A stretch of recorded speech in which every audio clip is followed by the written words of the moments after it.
I think we are on the air. Hold on, let me just do what I normally do. Just check if I'm on the air. Oh yeah. I think. All right, so I think yeah, we're on. All right, so I gotta get in my chair. I've been kneeling. What is up, guys? It's MegaManChiefFan here. Welcome back to another video, and today we're gonna be doing a live stream. We're gonna be doing a live stream, and comment in the just to comment in the chat to ask me questions, and yeah, we're going to get this started. I'm just going to discuss about books for a little bit, and if somebody is here in the chat, then just say hi. And yeah, so let's get into this. With hold on, I'm just gonna pull out my Goodreads real quick.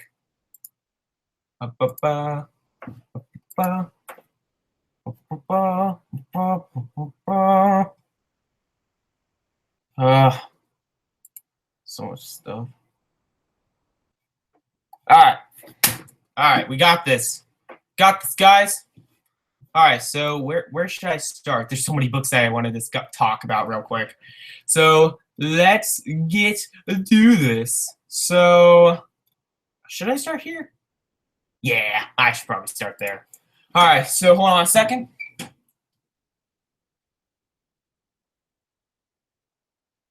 Where is it? Oh, there it is. All right, so first book I want to talk about is A White Teeth by Zadie Smith. This book was just, it wasn't my cup of tea, guys. It really wasn't my cup of tea. I really wasn't the biggest fan of it. I just, let me just check. I just wasn't the biggest fan of it. And it was mainly because it was all jokes. It was nothing but jokes. Absolutely nothing but jokes. And yet, everybody should just, and honestly, if you like this book, go ahead and like it all you want, but honestly, I'm just not the biggest fan of it. I'm just not the biggest fan of this book. I thought it was I like the diversity of it. I just didn't like the, what's the good word for it? The humor. It was way too focused on making jokes rather than telling a good story. So that's just kind of a pet peeve of mine. So, White Teeth by Zadie Smith. I had the chance to meet Zadie Smith as well, but I'm just not. I'm just not, because I didn't really like this book.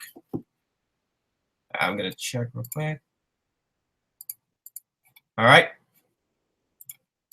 So, first, what's next on this Graham's books? So, I should talk about 1776 real quick. It was a really good book. All right, 1776 by David McCullough.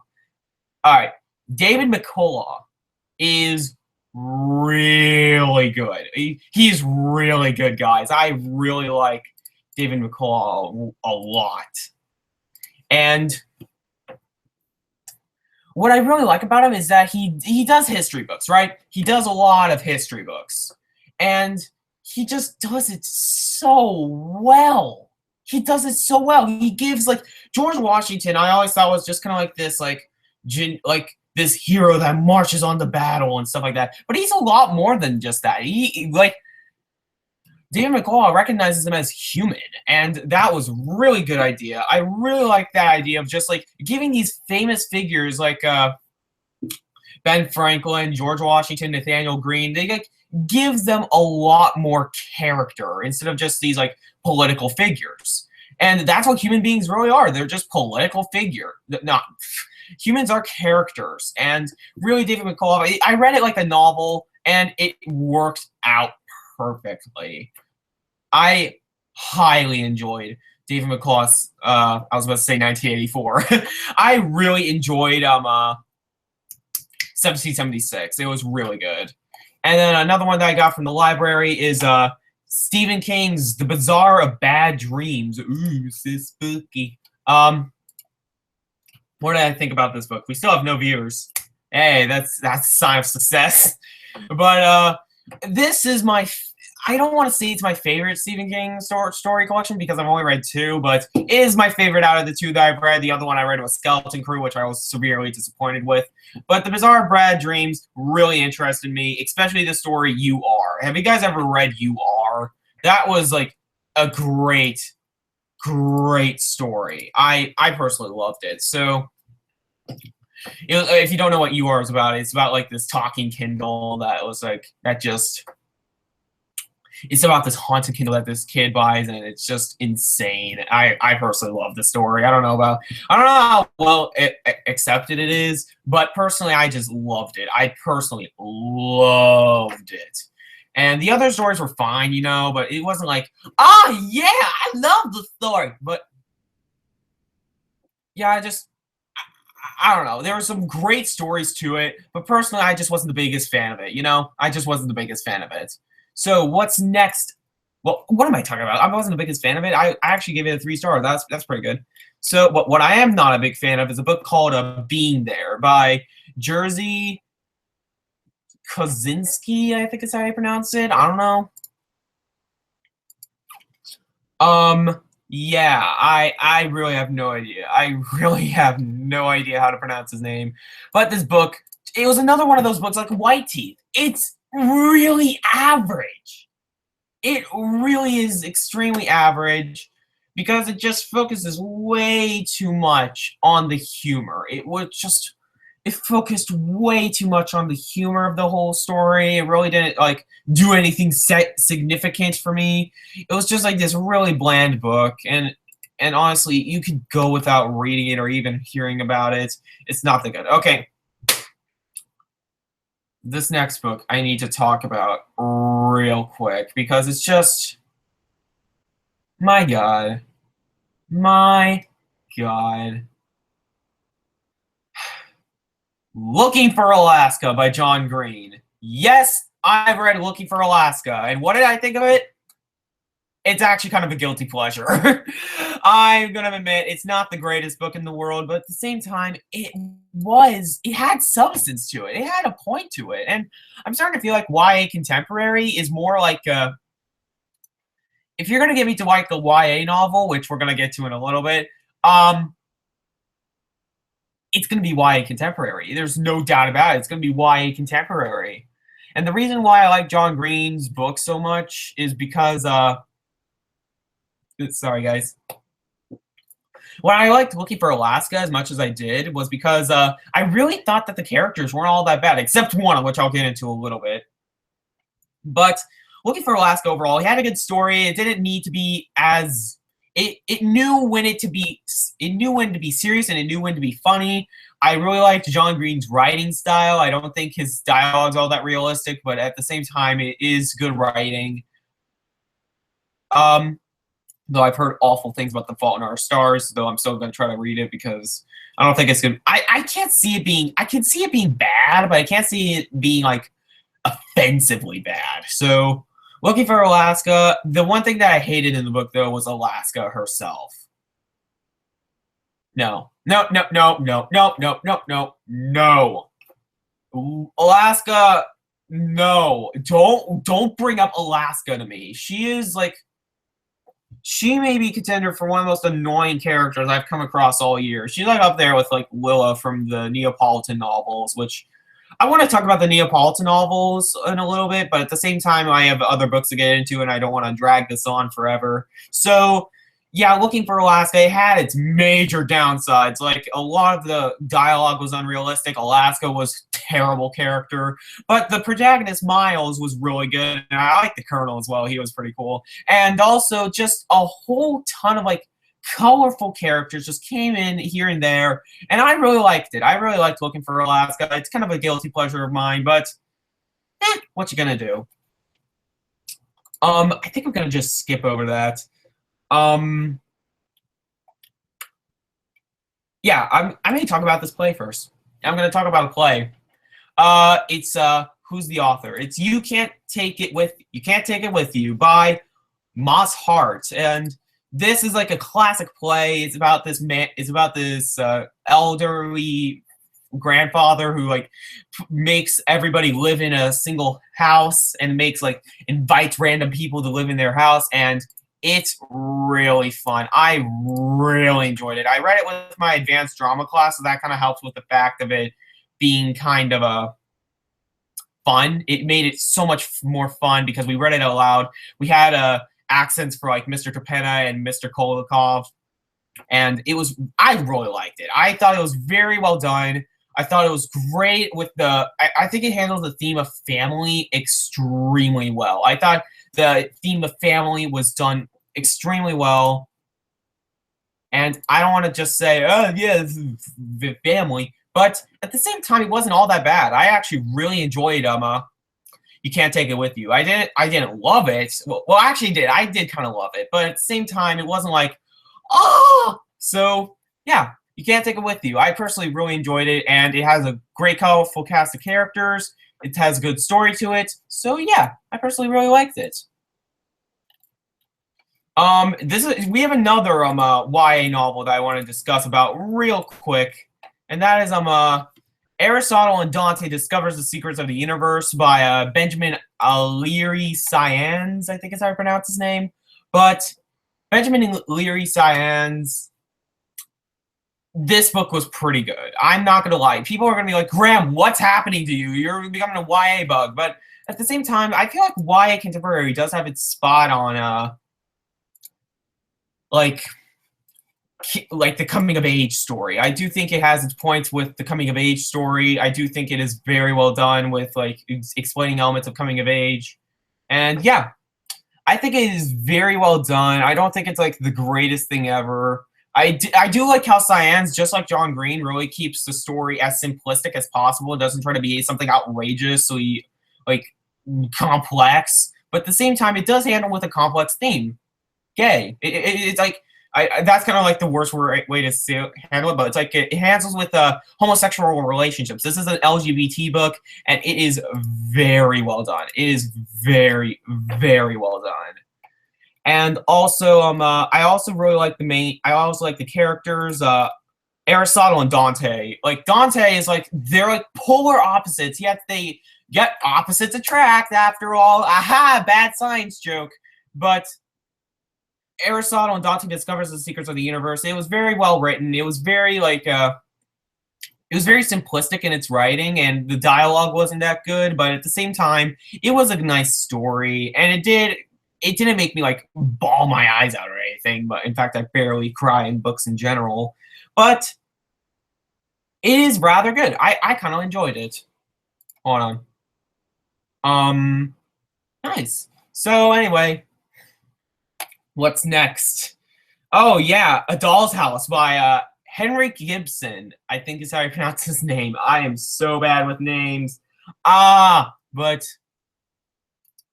this is definitely a play I'm going to read later in my life. This is definitely going to be a play that I can see myself revisiting after a while, and not just like, hey, it's one and done type of stories. It does have a lot of depth to it, and I don't think it's just like, and I think it's a lot more than just, oh, there's one guy in there's one woman, and then this happens with her husband, and that's it. Nah, it was more like I really think it was more of what's the word for it? There's a lot of symbolism to it. That's the word I'm looking for. There's a lot of symbolism to it. And I really appreciated that. I thought Henrik Gibson was a very good, very well connected with the story. What am I talking about? I apologize for my language right now. This is what happens when you see me on a live stream. It's just me just rambling on and on and on. But yeah, anyway. What else was I going to say? So, A Doll's House, it had great symbolism. That's what I was wanting to say. It has great symbolism, like about the doll's house and the like squirrels and the birds and everything. I don't want to spoil too much, but it was really good. I personally really enjoyed The Doll's House, and I gave it a 4 out of 5 stars.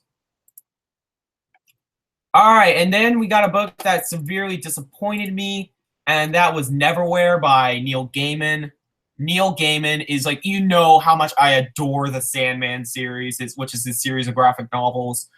I adored those and I read them at like 14 years old, and I'm trying my best to just reread them very soon because they're just so amazing. If you have not read the Sandman series, do yourself a favor and read the Sandman. It is absolutely wonderful.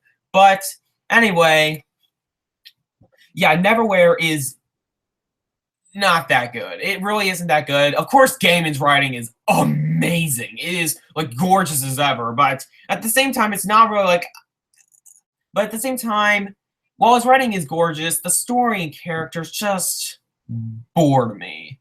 And it shouldn't have bored me because it was a great premise, like a whole society in the sewers. That's a really creative idea. And something that I didn't realize going into this book is that this was Gaiman's first novel. Like he made The Sandman before all of his novels, but Neverwhere was his first novel, which was released in 1996. However, it didn't really do much for me. It just kind of like was, it was okay. Also, if you guys want to send in questions, go right ahead because the questions are always appreciated.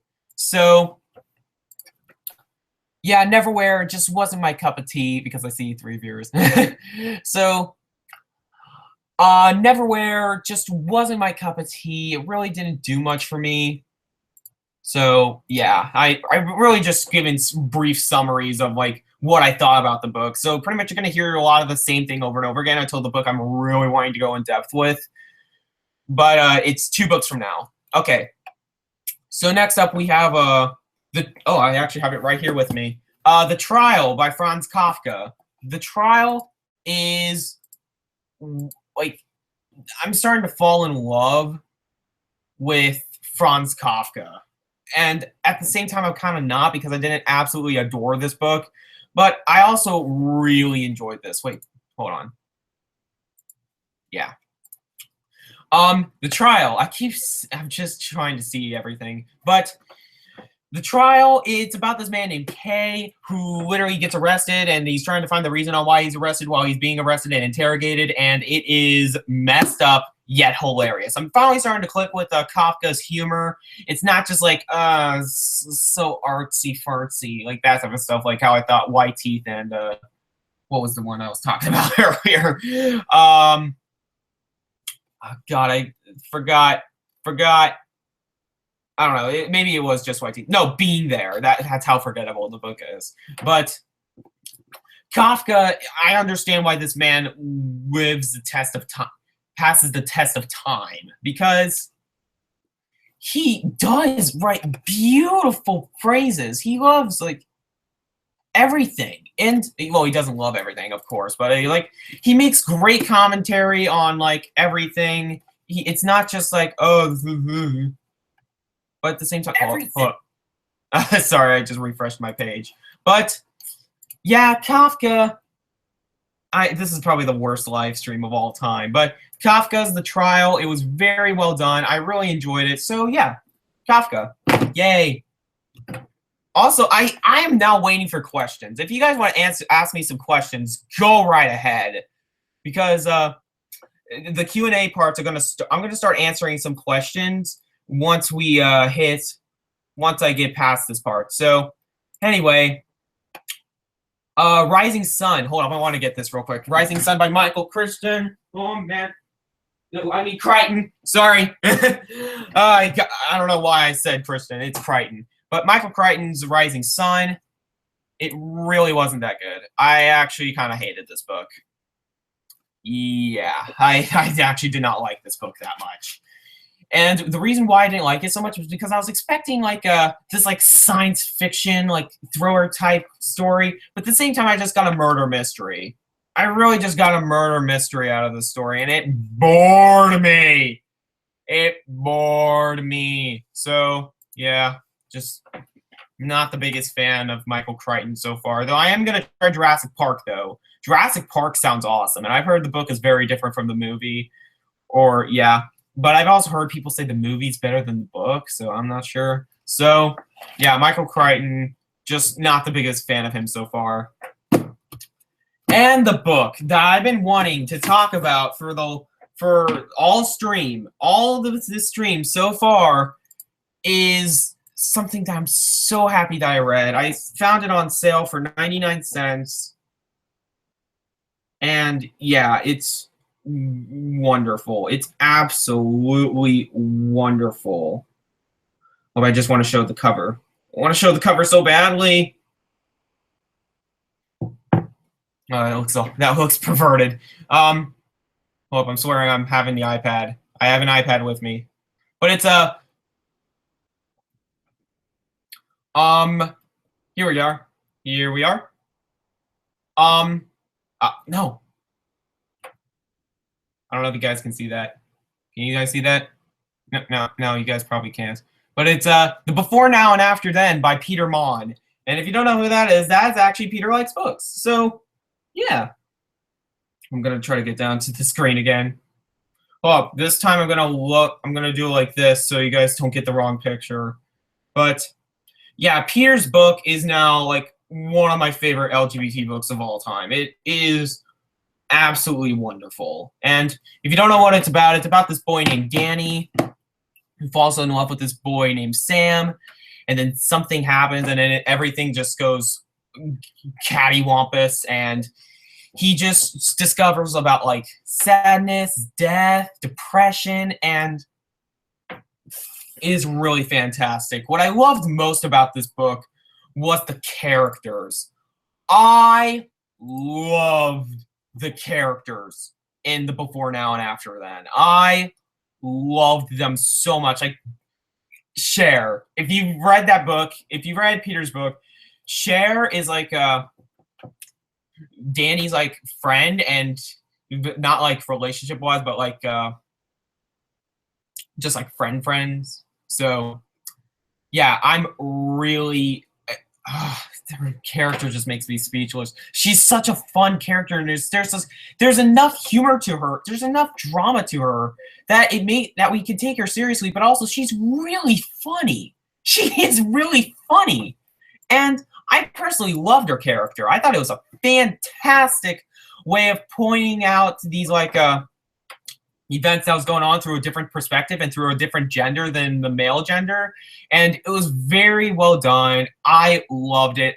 However, there was a part in the book where I just wasn't a fan of. I'm not going to go into it because it's more towards the end and it will go into massive spoilers.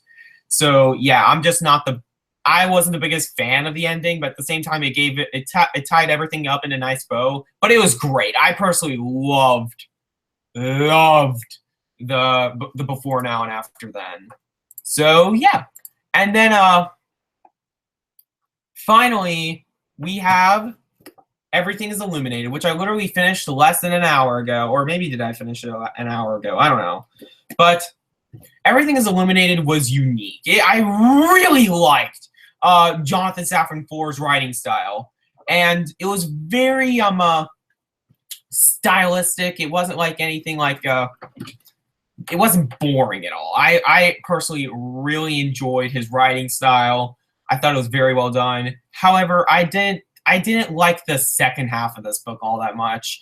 I loved the first half with like all like the switching back from like the 18th century all the way to the late 20th century. I thought that was fantastic. Fantastic.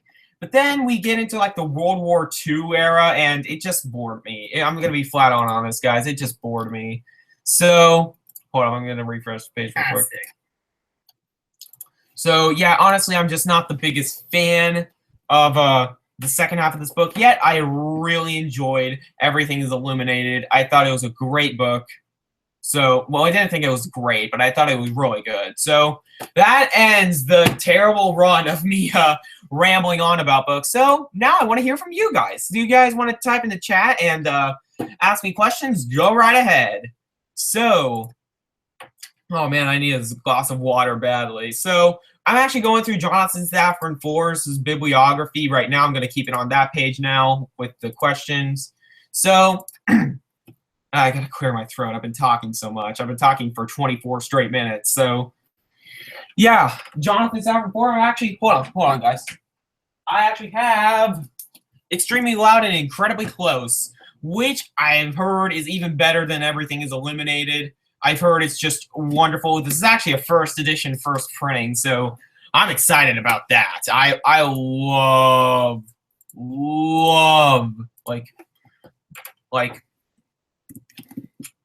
I love first editions. Why did it take me so long to get off? Why did I get off track for so long? This is the problem with live streams. And Extremely Loud and Incredibly Close. I've heard it's just a wonderful book. It's about this kid whose dad dies in 9/11, and he has like this key, I think, and he's like trying to he's trying to like unlock this like weird box or something to unveil secrets about his father. I've heard it's really great, so I can't wait to get into this. It sounds awesome, so yeah. All right. What else do I have to say? Another author I'm really getting into right now is Ann Patchett. I'm gonna start this, but I'm also at the same time gonna start her new book, Commonwealth, which I just got yesterday. I'm gonna get signed because I'm meeting Ann Patchett, so I'm excited about that. So I'm also gonna be reading State of Wonder. So yeah. So I don't know what else to say. I'm literally just waiting on you guys. If you guys want to ask me some questions. I'm refreshing the page just to make sure.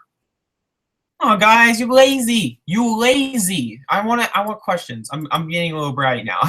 I really want to answer some questions. So, what the crap? I opened up Twitter, and I see like Timmy Turner, like from Very Odd Parents. I like see him, like I'm not even gonna describe it. I'm not even gonna describe it. Forget that. That's just brief, weird thing. So, how's you guys day doing? I'm doing quite well, if you ask me. But anyway, I think I may actually. I don't know. You guys are asking questions.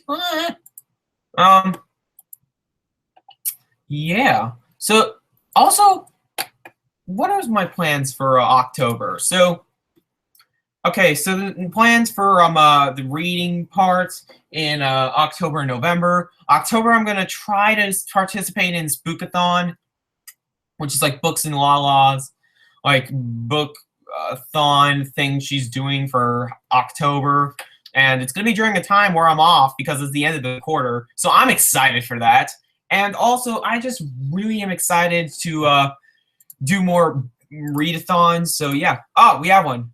When are you getting around to reading The Vegetarian? Please give your opinions on The Brother-in-Law. When are you getting around to The Vegetarian? I like The Vegetarian. I was like 20th in line at the library, and honestly, I don't know. Oh yeah, that was from The Sarcastic Poet, by the way. Shout out to, thinking that's a her. I don't know. Sorry if it's a him. Sorry, but all right. So The Vegetarian, I have not gotten around to just yet. I personally am currently reading through what's it called? Of course, you guys know what I'm reading through. This is the worst live stream in the history of live streams. Like, seriously, we only have one viewer for a reason. And honestly, I have not read The Vegetarian. I'm really dying to read The Vegetarian because I've heard it's absolutely fantastic from people that I really trust. So, yeah, The Vegetarian by I'm guessing it's the one by Hong Kong or whatever her name is. But yeah, I'm pumped for it because I got a little background on the book, so I know how it's like such a suspenseful novel. So yeah, I'm really excited for that. Getting a little sore in my throat. That's something. So yeah. I don't know what else to do. This is the problem. I blew through what I'm wanting to do in my live stream in 30 minutes. That's something. No, I don't want to open up another tab. Let's see here.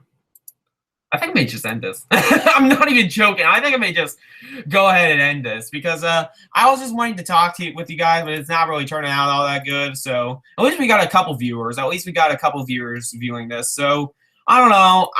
I may try to just save the live streams for like events that I'm doing. I just wanted to test this out. So it doesn't really do good and just like casual things like this. So yeah. Oh well.